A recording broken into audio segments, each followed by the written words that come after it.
How would you get more people playing RPGs? Comment feriez-vous pour que plus de gens jouent aux jeux de rôle? Ce que je ferais, c'est... j'essaierais de devenir hyper connu. Genre, par exemple, je sais pas, j'essaierais de jouer dans un grand film français, ou peut-être même d'aller un peu à Hollywood, ce genre de choses. Et ensuite, paf, comme un cheveu sur la soupe, j'arrive et je fais, en fait, je fais du jeu de rôle. Et alors qu'il y a déjà une énorme fanbase, et ben en fait, j'essaie de montrer aux gens que c'est super cool de faire du jeu de rôle. Ça, c'est la manière dont je le ferais. Malheureusement, j'ai d'autres projets. Je pourrais le faire, hein. Franchement, ça doit pas être très très compliqué de devenir une superstar. À mon échelle, je pense que à mon échelle, le plus simple, c'est je commence par faire jouer mes potes. Et puis, en fait, au fur et à mesure, par le bouche à oreille, au détour d'une conversation, on va parler de jeux de rôle et tout. Et puis, en fait, dans une soirée où il y a des gens qui ont jamais fait de jeu de rôle, ils vont faire « Ah bah c'est quoi le jeu de rôle ?»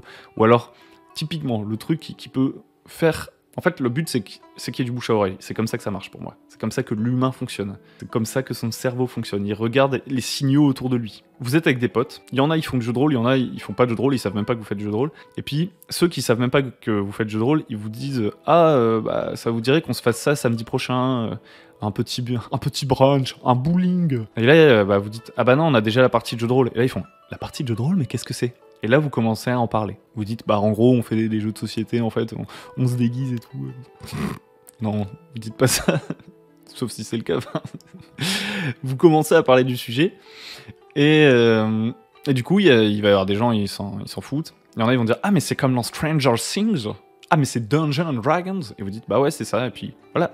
Comme ça, vous commencez à parler avec les gens et tout. Et puis, potentiellement, il y a des gens... Ça va déclencher un truc, ils vont faire « Ah ouais, j'en ai déjà entendu parler et tout, je me suis toujours dit que ce serait trop bien d'essayer. » Et vous essayez de les caser dans une partie, et parfois ça va matcher, des fois ça va pas matcher. Pour moi, c'est le bouche à oreille qui fonctionne. Et si j'avais le pouvoir d'être une superstar, j'utiliserais le pouvoir du bouche à oreille. C'est-à-dire que vous envoyez des signaux assez faibles finalement, vous n'êtes même pas obligé d'en faire votre carrière, parce que finalement, si vous consacrez tout votre temps à parler d'un sujet, vous allez finir par être dans la niche du sujet, et la plupart des gens qui vont vous entendre parler, ce sera les gens qui seront déjà dans le jeu de rôle en fait.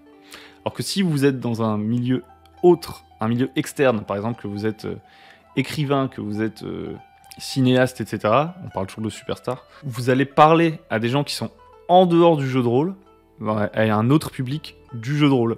Vous allez faire la passerelle en fait. Et donc vous allez leur faire découvrir le truc.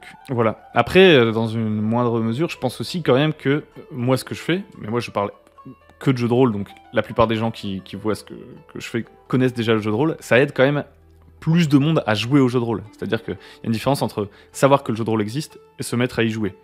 Ça, c'est une deuxième phase. C'est-à-dire, une fois que ça vous intéresse, que ça vous titille, que ça vous travaille, que tous les jours vous dites « Ah, ce serait quand même bien que j'essaye, etc. » Vous allez commencer à vous renseigner. Et donc, dans cette deuxième étape où vous essayez de vous renseigner, il va y avoir des gens qui, eux, consacrent vraiment tout leur temps à parler de jeux de rôle, qui vont également vous aider peut-être à vous mettre à jouer. Donc finalement, c'est peut-être comme ça que moi je participe au fait qu'il y ait plus de personnes qui jouent au jeu de rôle. Voilà. Voilà pour cette petite question. À vous la parole dans les commentaires, sur vos réseaux sociaux, à vous. N'hésitez pas à faire le RPG Day, franchement c'est sympathique. Ça fait parler, ça délie les langues. Et ouais.